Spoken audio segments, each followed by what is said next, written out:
Hello, my name is Kiana Render, and today I'll be discussing preventive healthcare's impact on military readiness.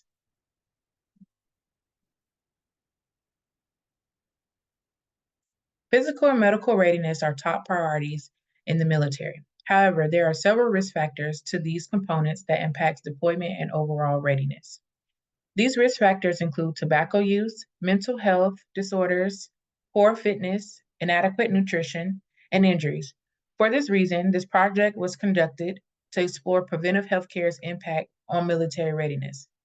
An in-service discussing tobacco cessation, mental resilience, fitness, nutrition, and injury prevention was delivered to a total of 32 participants.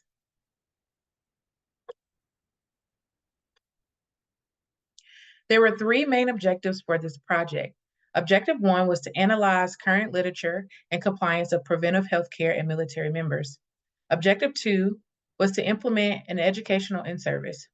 Objective three was to evaluate the in-service impact on preventive healthcare.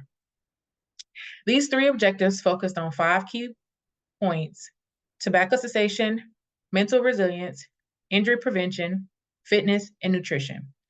Although there was a total of 5 focal points, 3 of them were more prevalent than the others amongst military personnel.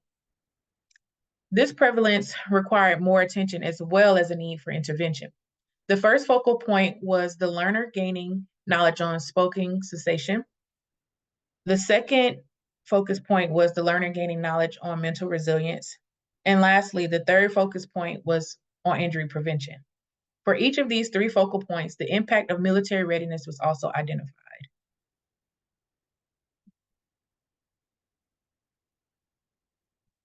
The goals and achievements of this project. The goal of the project was to improve deployment readiness and overall well-being of military service members by providing preventive healthcare education. The achievements of this project were: this project successfully met all learning objectives by providing evidence-based research that supported an educational in-service. A survey was used to evaluate the effectiveness of this in-service, which suggested that attendees gained the targeted knowledge of the overall project. Nurses are the largest percentage of military providers, with the major role of providing care both in military facilities and during combat operations. Military service members are at an increased risk for multiple physical, psychological, and environmental hazards. For this reason, it is important that military health systems incorporate evidence-based training specific to the military.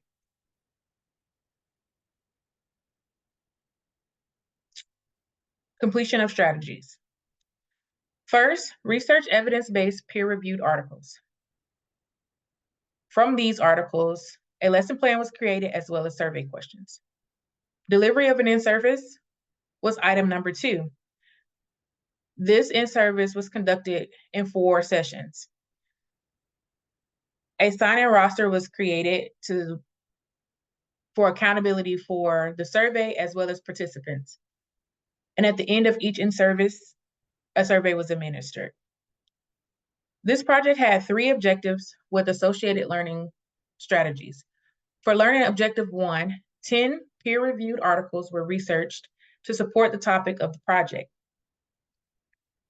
A lesson plan and survey questions were developed from these articles. The lesson plan would guide the presentation outline for the in-service. Additionally, a total of 5 policy and guidelines for military standards were researched for further support of the topics of this project. For learning objectives 2, 4 in-services were conducted with a post-intervention survey to follow at the end of each in-service. The data collected from these surveys suggests an effective delivery of information, as 87.5% of surveys were answered correctly, with 96.1% of the survey questions being answered correctly overall. For the final learning objective, objective 3, the impact of preventive healthcare on the military was evaluated. Upon evaluation, awareness to military healthcare needs were identified, as well as the need for improvements and implementation of the strategies discussed.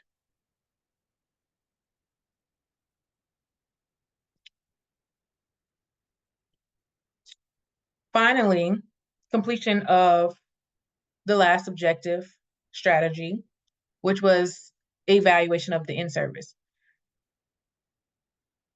One-page results summary was completed. A one-page outcomes and future improvement summary was completed. And an eight-page overall project summary to include title page and reference page was completed. These summaries provided a detailed and supported evaluation of the project's effectiveness, purpose, and overall areas for improvement.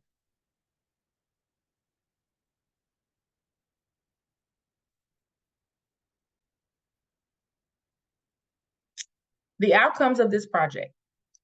The outcomes of this project identified the health needs for military members. It also identified the strategies to use to reduce injuries, decrease tobacco use, and reduce the stigma surrounding mental health.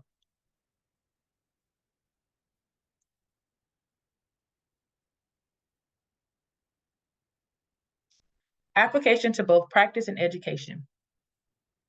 This project applied practice strategies for preventive healthcare by decreasing tobacco use, improving mental health while decreasing stigma, reducing injury and injury risk.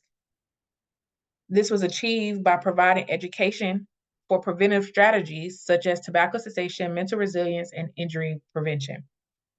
Understanding preventive medicine and when it should be applied in practice can significantly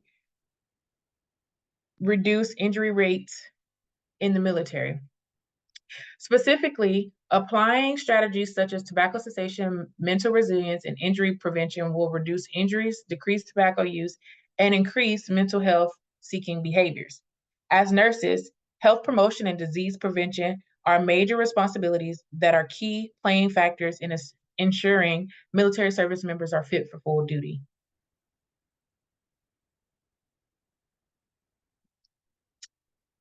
Value to lifelong learning. This project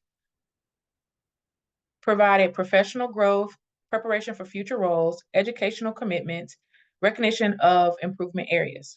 Conducting this project helped me to grow professionally as it enhanced my knowledge of preventive medicine, health needs of the military, and educational strategies for overall health. Additionally, this project has prepared me for future roles in leadership, policy, and procedural development, and improvement projects in the military health system. This project also has strengthened my commitment to education, as staying up to date on current research aids in providing the best quality of care for our patients. Lastly, this project has identified areas for improvement on future projects, as well as self-improvement such as confidence with public speaking. And finally, for this presentation, here are my references. Thank you and have a great day.